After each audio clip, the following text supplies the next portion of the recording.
and away we go. I was told to expect the worst traffic conditions I've ever seen in Nepal. Apparently it's complete anarchy. And this was coming from a guy who lives in Delhi.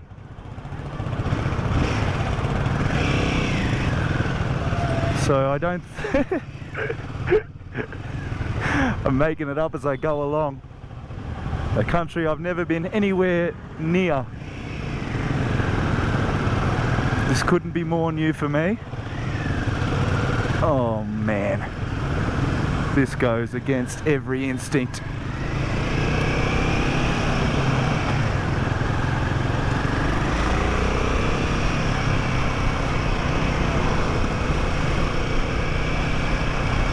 Just taking it all in.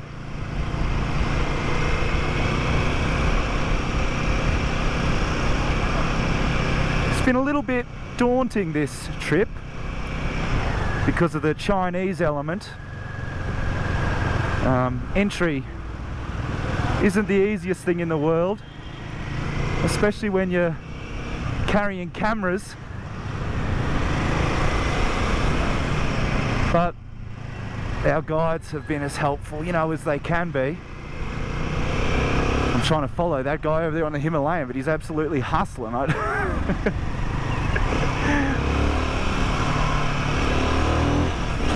Straight into it.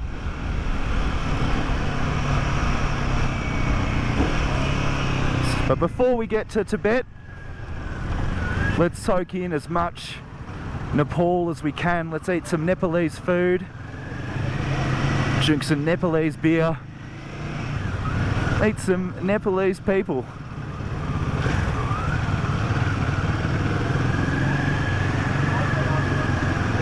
There really is nothing like travel to countries on the other side of the planet from us.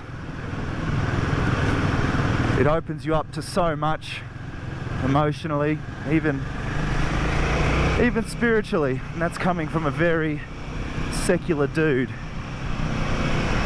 No one's immune to the feeling of, you know, the variety of humanity.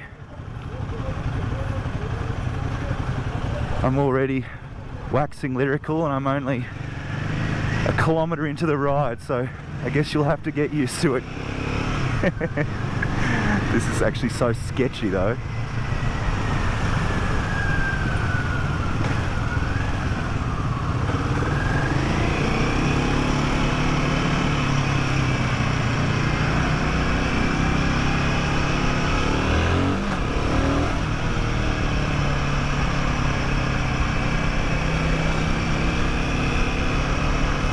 Just puts me in such a strange kind of reflective headspace when I'm in places like this.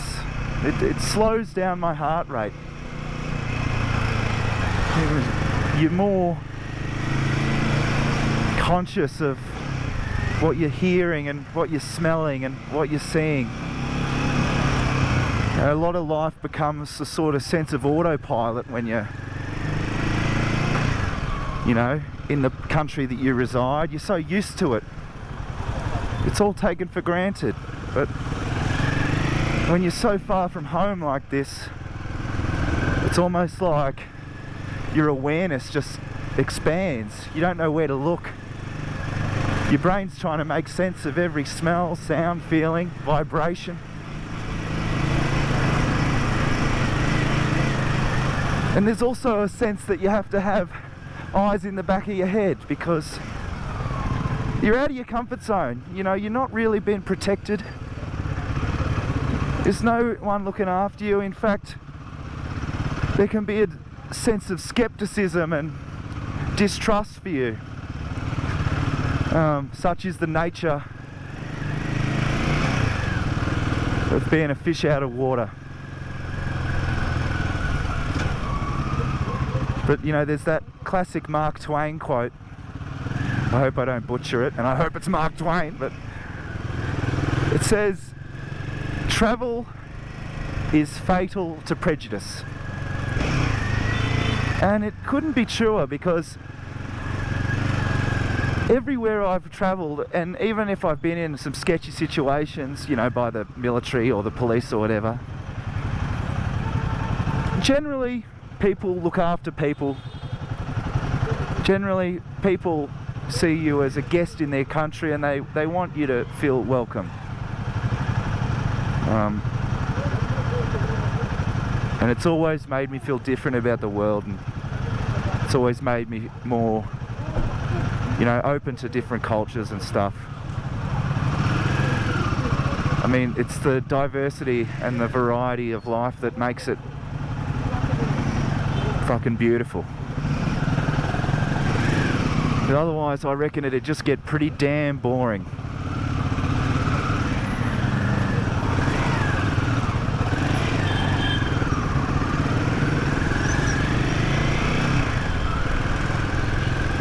So this is Nepal. This is Kathmandu. It's not just a fashion brand. They don't just make puffer jackets. It's a real place. I mean, I assumed it was, but until you see it.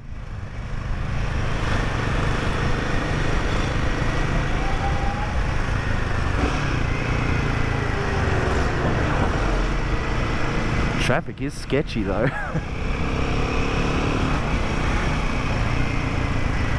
You get used to it, I guess, but right now I am on my toes.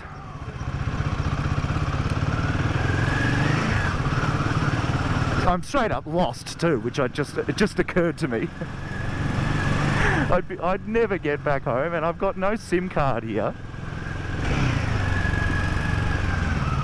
So let's just hope that some kind of internal compass saves me.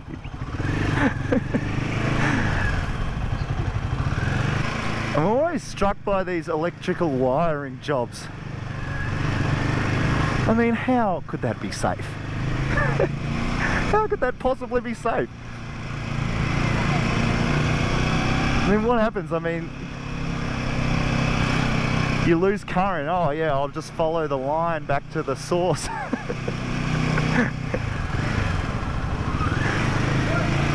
People make do, don't they? I think that's something like some constant in humanity. Like, people are good at making do. Oh my god, this is sketchy.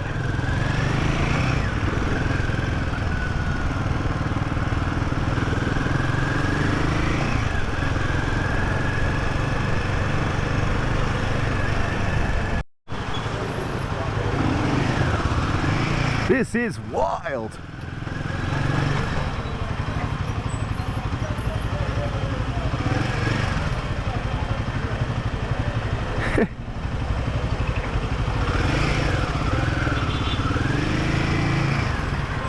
Oh no, I've lost my guide.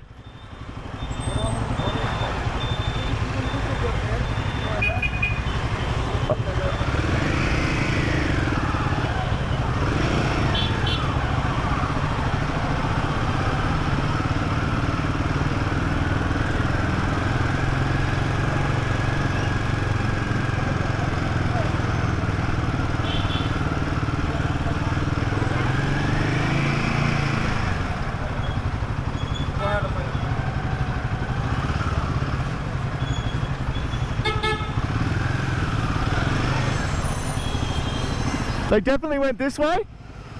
That's more of a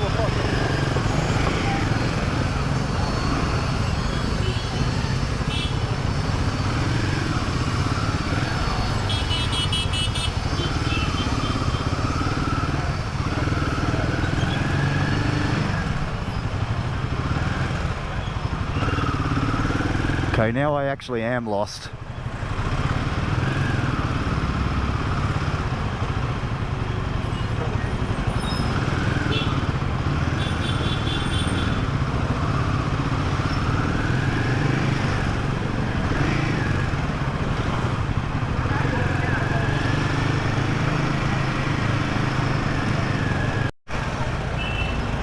Well, I can't say I wasn't warned, but this is some of the craziest road conditions ever. And I've spent some time riding in India, Vietnam, Thailand, but this is a whole other level of anarchy.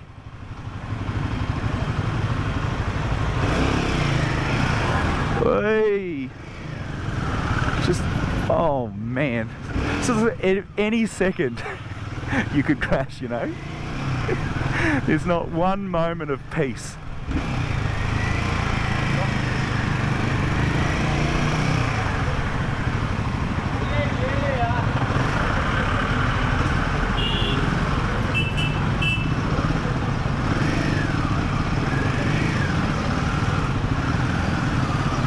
I'm definitely on the right bike for this journey, I think.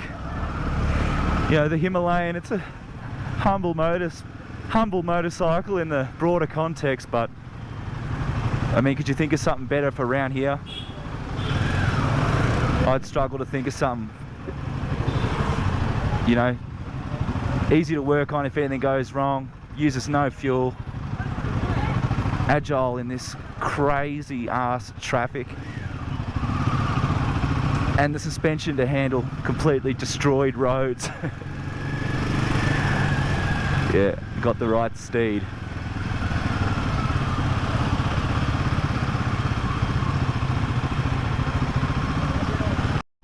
Hello, namaste. Hello.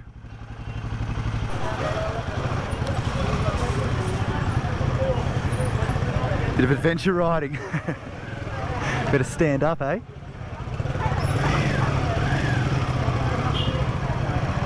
What a trip. I have to say it's been a little bit, kind of a little bit overstimulating for day one. I am an introvert.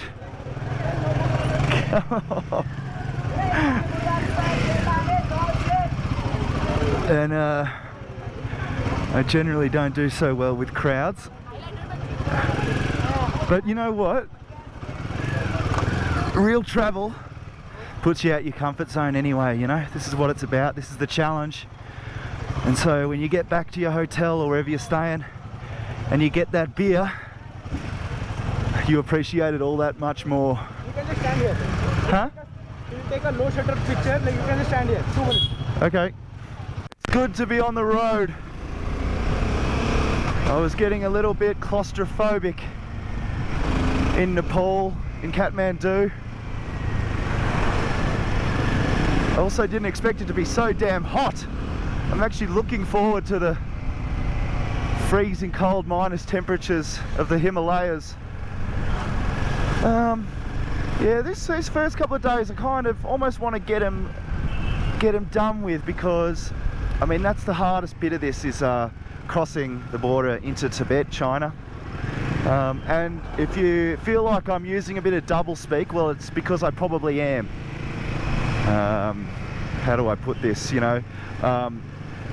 It's likely, it's possible if not likely, that anything on my person will be monitored and analysed and looked at, including things on my phone and camera and stuff like that.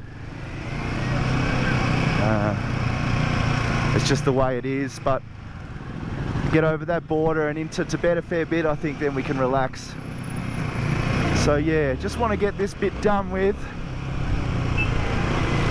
because when you're travelling through these sort of countries, nothing's a sure thing. You can have every document and permit and, you know, stamp in the world, but you get the wrong guy on the wrong day and its computer says no. But I'm feeling lucky. But with a good crew, I'm sure it'll be fine. Oh my God. Suppose I better get used to that.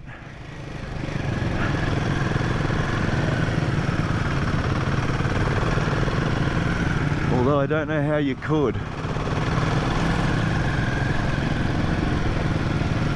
It's a gorgeous country.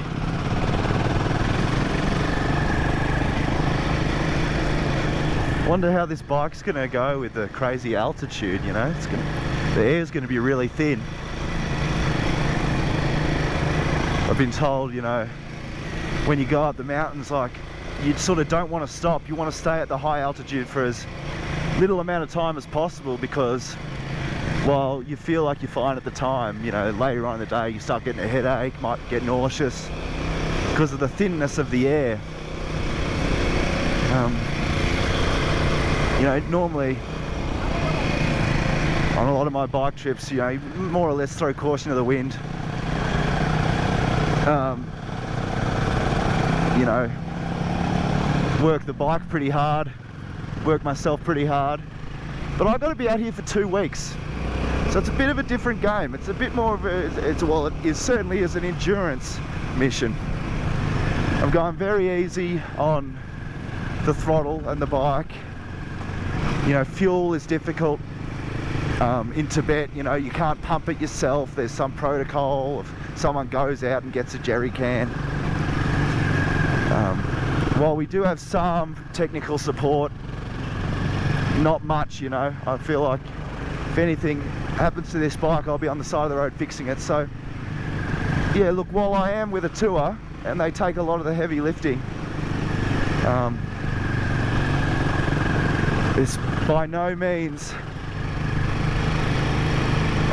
by no means an easy ride, and that's part of what excites me with this. I'm looking for a bit of an adventure. I'm looking for a bit of fear and danger, and also just, it's about time I saw something I'd never seen before. You know, it's that feeling you get from travel that you can get nowhere else, or if you can, I've never found it. When you're just like, everywhere you look, you have no idea. It's all new. I love that feeling.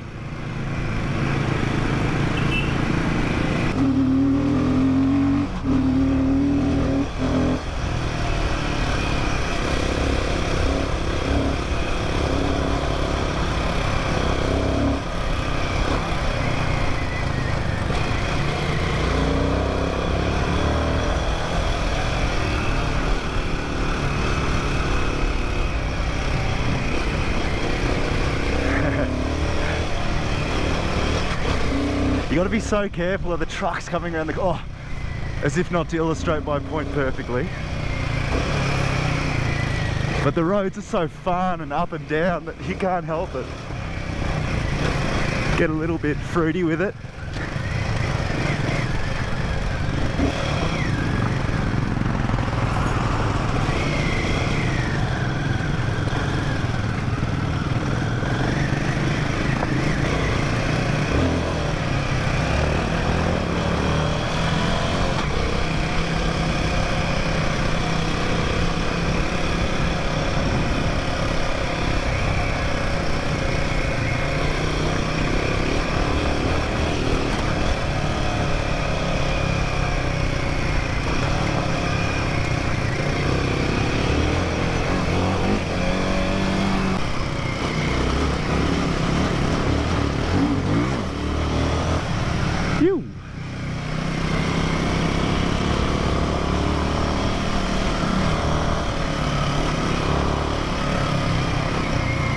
Temperature's dropping a degree a second, it feels like, which I'm definitely not complaining about because it's been absolutely stinking hot.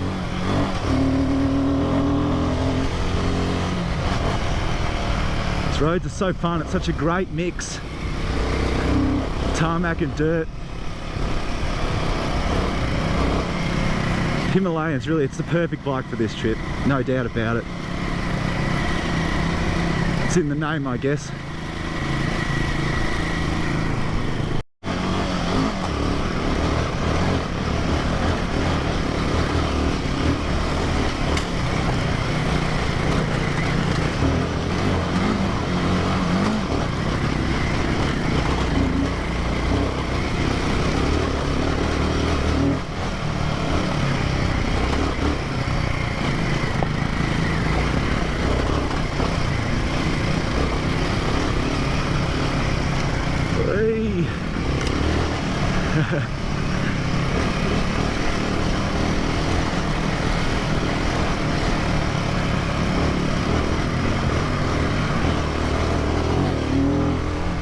So much fun.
Wow, look at this.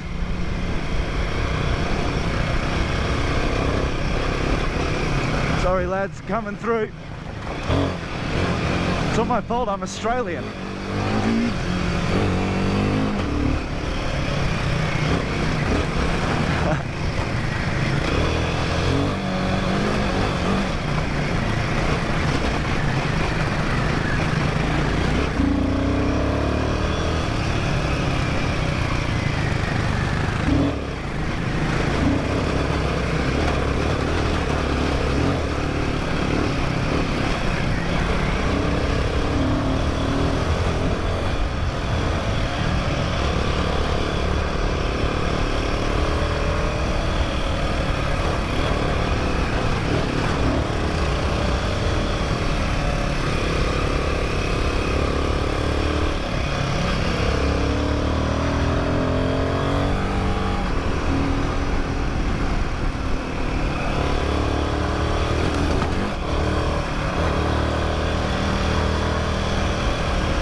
Up here, you could film it in the wide.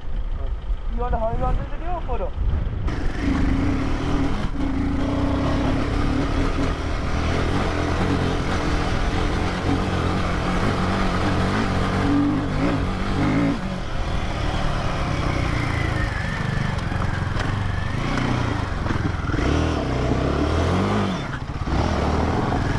Look what we've got ahead of us, Jasper.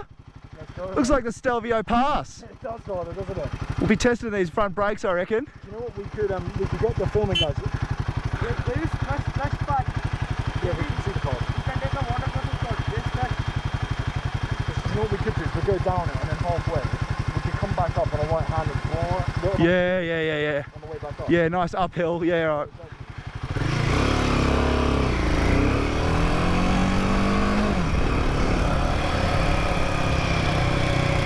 Always got to get the shot, eh? Got to get the shot.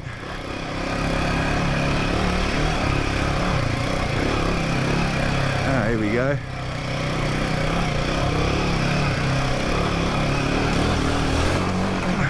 Oh.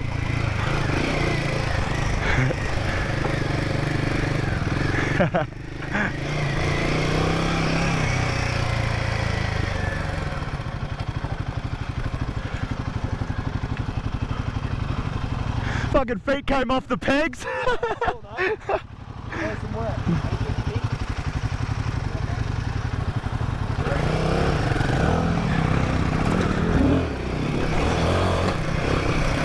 This is stunning, this road. It's actually quite difficult to take these really tight switchbacks.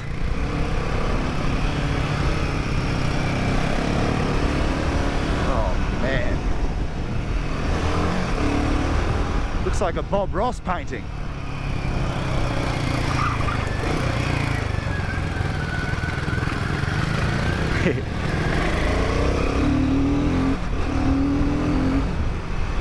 Epic, absolutely epic.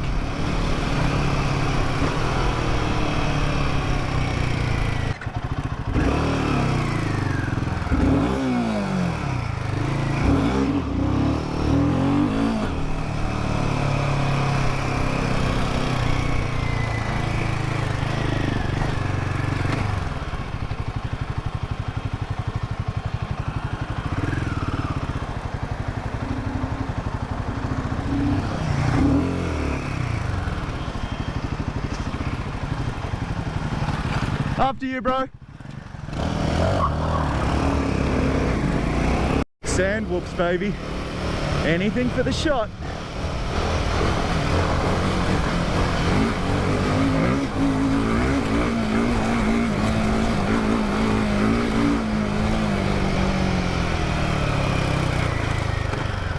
We made it into China. I cannot tell you how much of a weight has been lifted off my shoulders after I heard that clunk of the stamp and they let me in. They went through all of my belongings with an absolute fine-tooth comb. Hot and sweaty, humorless guards. But now I can really start to, I feel like I can really start to enjoy this ride. It really felt like it was hanging over my shoulders, hanging over my head, that border crossing, but we're in now. Now the fun starts. Technically probably shouldn't be recording right now, but once we get out a little bit more remote, I'll catch back up with you. I just wanted to tell you, man, oh, it feels good to be over that crossing. And look at the majesty of the place. Rock and roll, baby. Are these some yaks?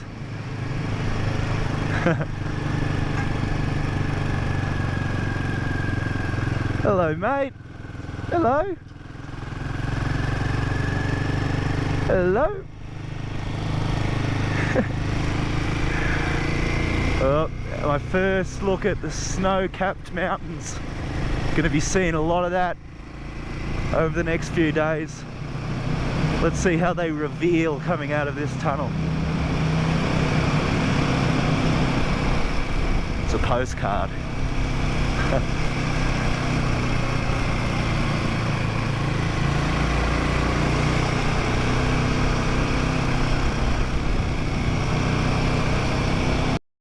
Good morning.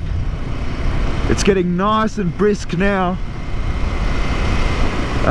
As we begin our ascent to as high as 18,000 feet. I suspect it'll get real chilly. It's been really, probably the biggest culture shock I've ever had here in Tibet. We stayed in this town last night. It was kind of uncanny. I gotta say, we had a real hard time with the food, you know. It's just, you know, pig's trotters in eel soup and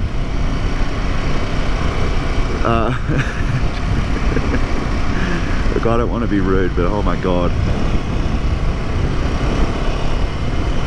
it was a little bit abstract for my Australian palate, shall we say. And I think as we get into the remote villages it's only going to become less appealing. I don't want to be rude, you know, like I'll eat it to out of respect, but also like I don't want to be throwing up, because it is like that, you know. Morale in front of me, who's a quite a well-known world traveller. She's been to over 65 countries solo. She advised me, look, if you're not used to eating this kind of stuff, don't, because you will just be shitting yourself for the next 3 days. And that sounds like absolutely no fun to me. But yeah, it's a very, very different place. It's the most different to my experiences that it's the most different a place I've been to compared to my experiences. I don't know how well liked we are. We don't feel very well received, but that's fair enough. It's about time I was on the other end of prejudice. I'm grateful to be a guest. Not many people get this opportunity, and you know, the name of the game is respect for me. Yeah, that's not to say it's not that's not to say it's not doesn't come without its own challenges, particularly when you're eating, you know, poisoned shrimp in rat tail. Oh god.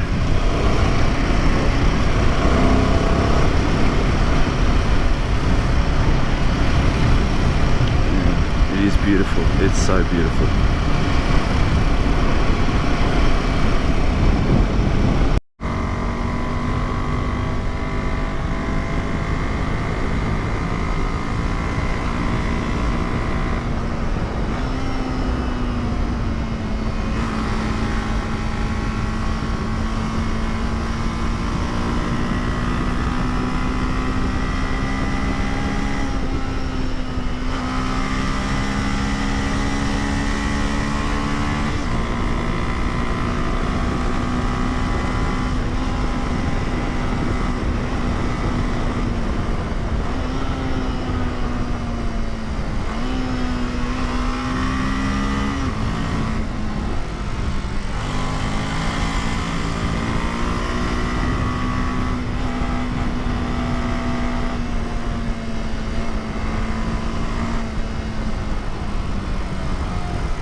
Hello, little one.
Friendly guy.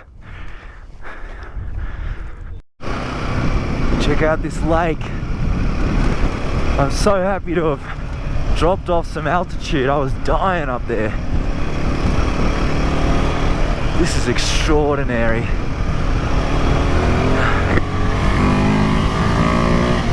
And thankfully a bit more dirt.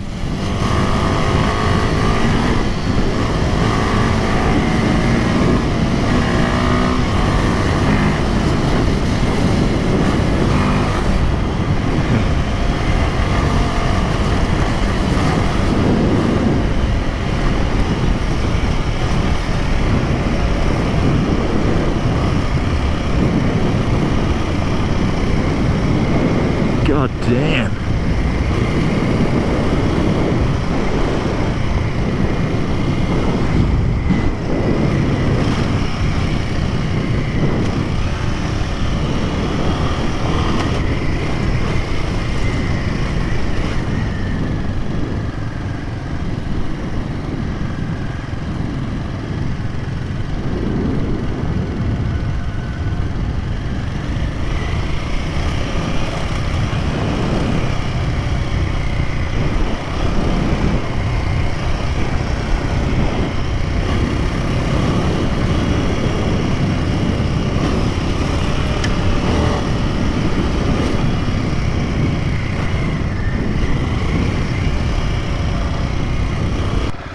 I spotted a bit of a jump.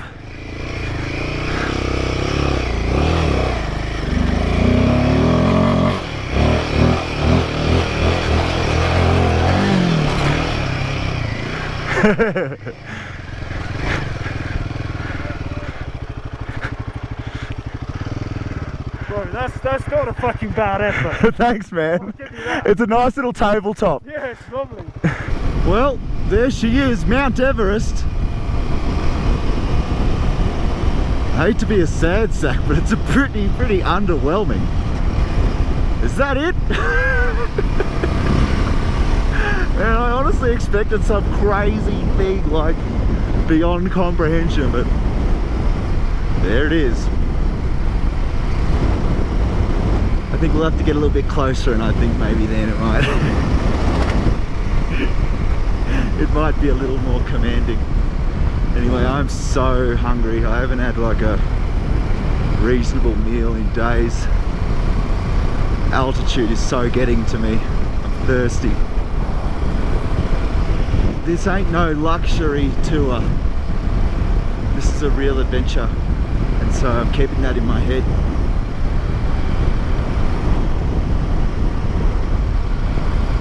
It's all worth it. It's all worth it. Oh man, this is gonna take every single bit of my strength. I woke up this morning with the worst migraine of my life, and I've just been throwing up for hours and hours. Fucking, I don't know if it's the yak bone soup or just the high altitude, but either way I feel like fucking death. And today we're doing 370 kilometers and the highest mountain pass of the trip. I mean, I'm trying to find some way to make it funny, but honestly, I just feel fucked.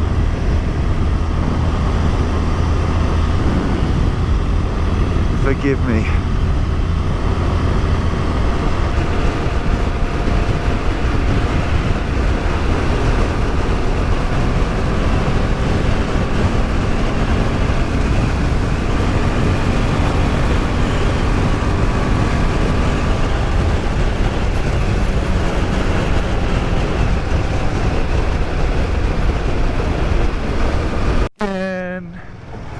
Can't wait to get back on the road again.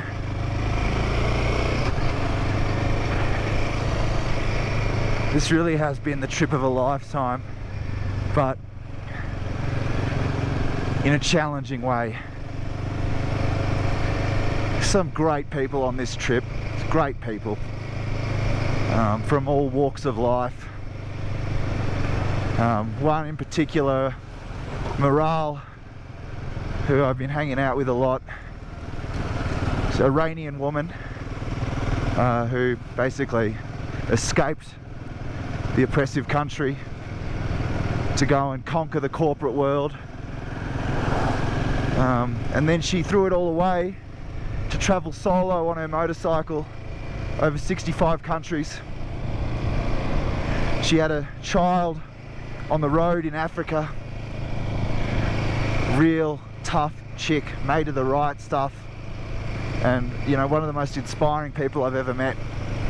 and she's been so helpful, particularly when I was crook. She knew everything. She knew. I went to the Tibetan hospital and they said, oh, there's nothing wrong with you, and she goes, give me your tests. And she sent away my tests and she goes, no, Spencer, you've got a bad infection. Here's the right antibiotics. So she may very well have saved my ass. Jasper Campbell, you may know as the Scrambler of London. Well-mannered English chap, rides the wheels off a motorcycle. Hans, Jonathan, Pankaj, Bharath, Akash, Wander with Sky, just absolute gun people, you know. And that has been probably the highlight of this trip. Just meeting all these incredible people with incredible stories. They're the sort of people you want to be on the road with. They know a thing or two. Because on your own out here would be a whole other box of frogs, I tell you what.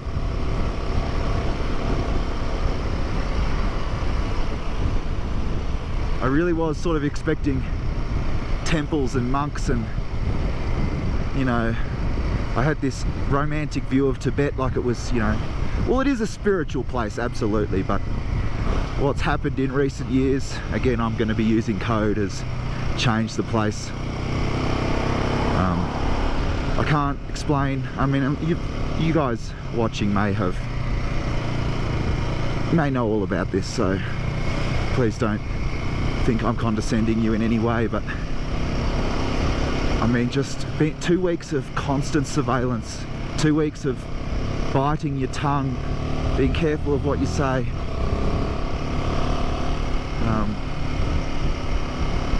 I can't even tell you right now because I'm going to the border and I'm scared of them watching it, throwing me away in the can for 100 years, because that does happen. Like, that's not even a threat. Like, I've heard so many stories of people going away for the longest periods of time just for talking openly,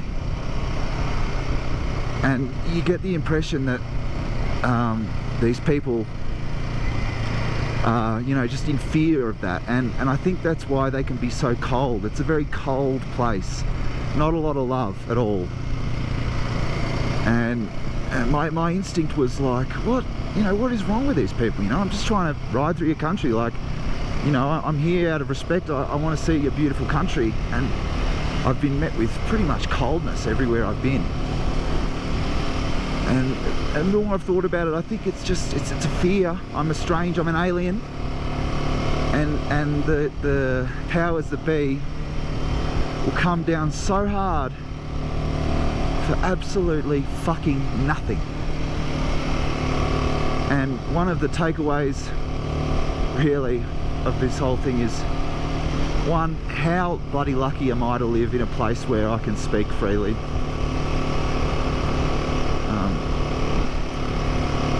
It's not to be taken for granted. And how lucky am I to live in a place where every text message and email and phone call, and I mean, it's just another world.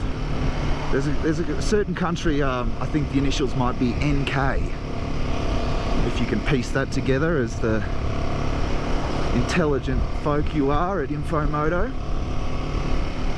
It's almost like NK light, and that might sound like a massive exaggeration, and perhaps it is, but that's the feeling I've had. It's just not the way. It's not the way to be. People deserve to be free. And so from this trip, I think, I mean, even though it's been so hard,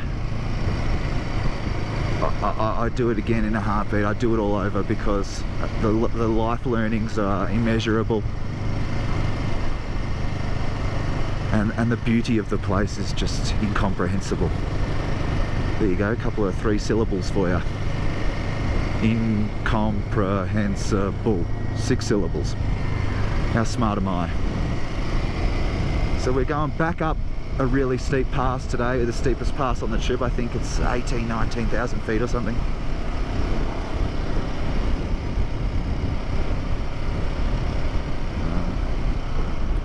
They say you're supposed to acclimatise by now, but I haven't. I'm fucking gasping for air everywhere I go. But I'm feeling strong now. Here we go, another speed camera in the middle of fucking nowhere. Gotta go down to 40. Fuck off. You can tell I'm getting near home. It is beautiful though, isn't it? So we're going to a place called Tingri, where we're picking up my first bike. You may notice I'm on a different bike for the second half of this trip. Well, my first Himalayan had a critical engine failure. And you know, I wasn't even really treating the bike bad at all, it just happened. So we're picking it up now in Tingri, which is alright because it's got a nice view of Everest. Which of course sits at 29,000 feet at the summit, and Tingri's at some 17,000 feet.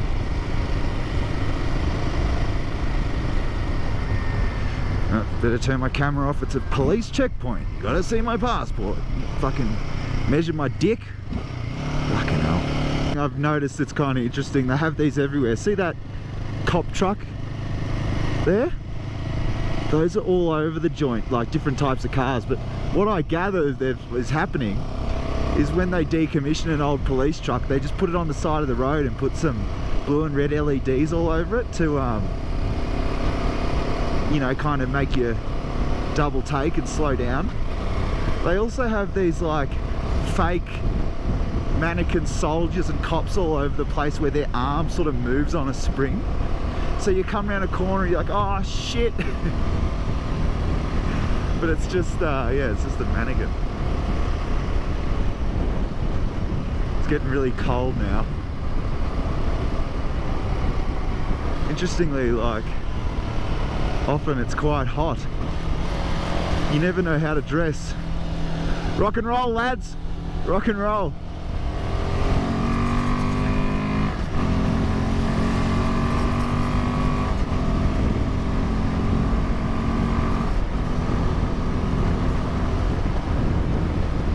These bikes do quite well in the altitude. I feel like if I was on the Himalayan 411, this thing would just be choking. But you can get along all right still.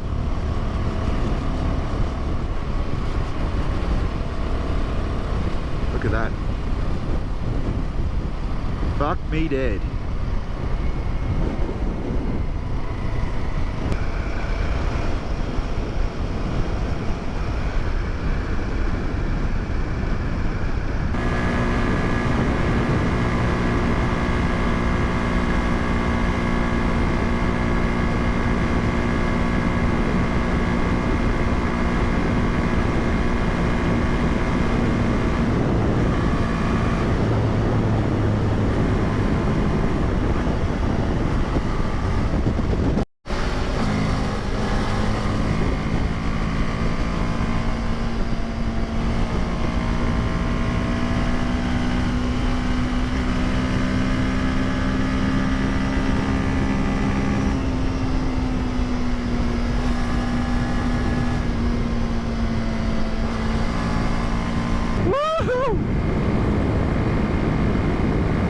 Damn, does it feel good to feel good again? I've been sitting with this thing pegged for about 20 minutes now, I reckon. It's up. Hell yeah.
Oh shit!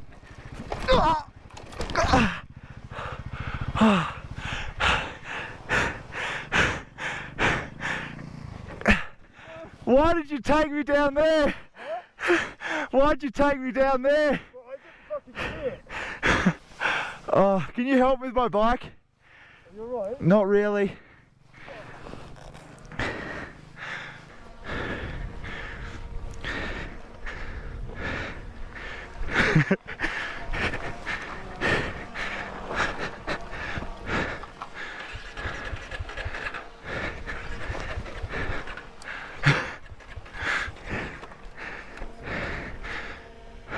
When you see your foot, how far It dislocated, but it popped back in. so you were fine? Yeah, but oh, it hurts. It scared me.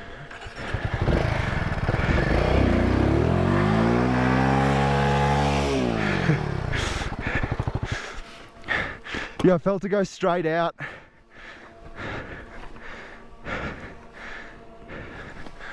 Oh, I was recording too. Yeah. How good's dirt adventure riding, man? I'm absolutely hooked. Just makes you smile.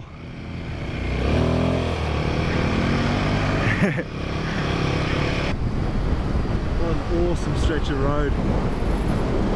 Magnificent.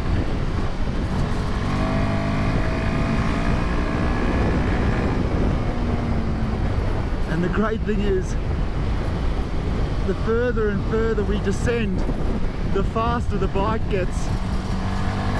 It's been so choked up for a week and a half now, I forgot how much grunt this thing has. Still not a lot, but when you've been restricted so much, it feels great. I never would have thought that some of the best riding roads would be in Tibet, but I tell you what, they're astonishing.